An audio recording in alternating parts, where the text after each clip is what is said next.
Hey, it's April 24th, and we find ourselves back in the Psalms.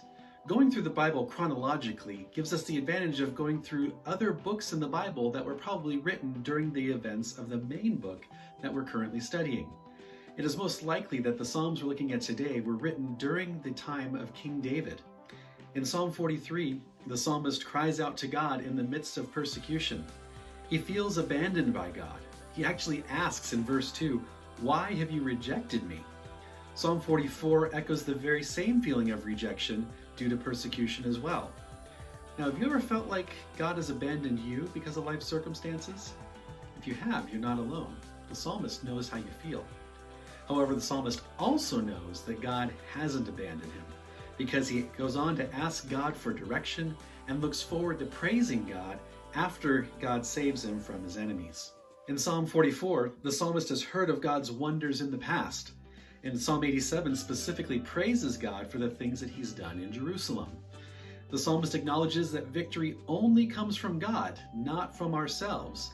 So he's confused as to why God isn't saving them from their enemies now. He claims Israel didn't do anything wrong to deserve this, which is debatable if you've been following the history, but he still cries out to God to save them. The remaining four Psalms remind us of three very important truths to remember in the midst of persecution. Psalm 85 reminds us of how forgiving God is. Even if we've brought the persecution on ourselves, God is always there to forgive when we confess and repent and turn to Him.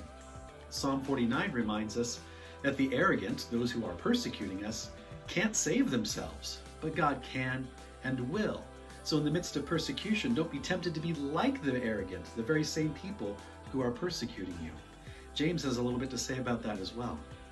Psalm 45 and Psalm 84 remind us that God blesses those who are righteous and trust in Him. He doesn't bless the wicked and the arrogant. So again, don't be tempted to be like them. My prayer for us today is that we would know that God never abandons us.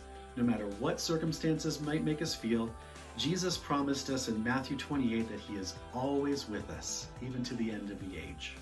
That we'd also remember how forgiving God is, which is great because we don't always know when we've sinned, which may have been the case with the psalmist. But He blesses the righteous, not the wicked. So don't be tempted to imitate the ungodly. God is our loving Father who loves blessing His children. He is always with us, always. If you haven't done so already, please download our Through the Bible reading plan at asperiercommunitychurch.org/throughthebible. Thanks for watching, and I hope to see you again soon.